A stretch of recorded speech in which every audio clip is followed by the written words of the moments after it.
Nick Collier from DoubleStar here. Let's talk pistol grips. Why would you change your pistol grip? Well, a lot of the AR-15s, especially the cheaper AR-15s that have been out now, they all come with the A2 pistol grip. It's standard, it works fine.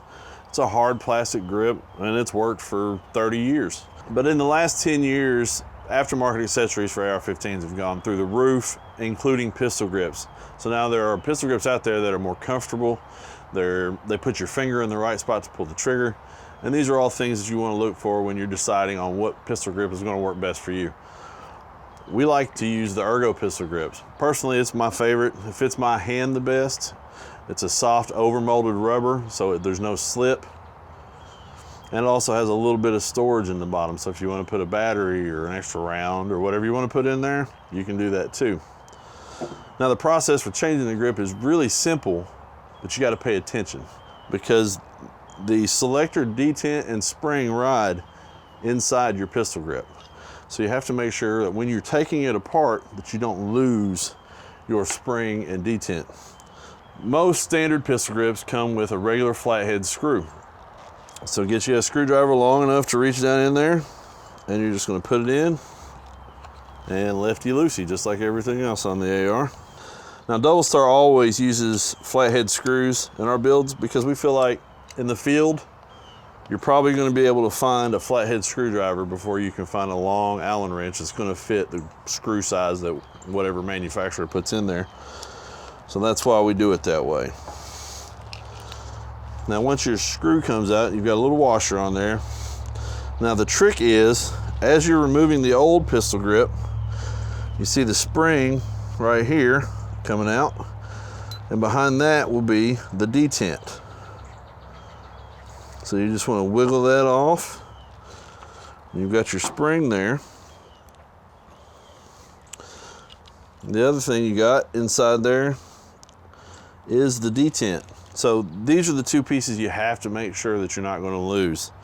Now, when you're working with your pistol grip, your selector doesn't have anything to hold it in. So you got to make sure that you're not letting that slide over the gates on the side here while you're installing your new pistol grip. Now with the Ergo, like I said, it has the plate on the bottom, so you have to remove that. Sometimes they'll have a gapper in here, but with our winter trigger guard we've got installed right now, we don't need that gapper. Get rid of all the foam inside. So the best way I've found to do this anyway is to get the screw, drop it down in there, wiggle it around a little bit to where it's coming through. Now, you notice the spring and detent are still out. I'm okay with that. What I'm going to do is, I'm going to get the threads started with the new one. So we're only going to go like 2 threads down in there just to get it secured on the lower receiver. All right, so once you get the screw started, then you can roll it over, put your selector where it needs to be. Like I said, make sure you keep it on this side of the gates. If it slides out and falls over this way, it's not going to work right. So you'll make sure it stays under there. Then you're going to hold that. I use my middle finger and I roll the whole thing over. And we're going to drop the selector detent down inside the hole right here in the lower. You want to make sure you put the pointed end towards the selector. Just like that. And then what I do is go ahead and start the spring in the grip. There's a little hole that runs right through there. Then line everything up. And I go on and push the grip down, making sure you don't crimp that spring. Just push that in place. Go ahead and tighten your screw the rest of the way.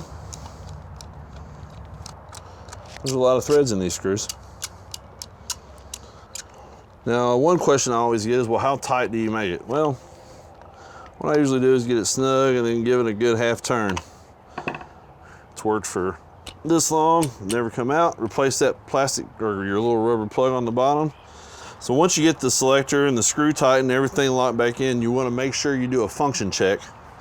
And simply all you're going to do is just make sure that your safety is still operational. So make sure it locks, positive engagement in fire and safe.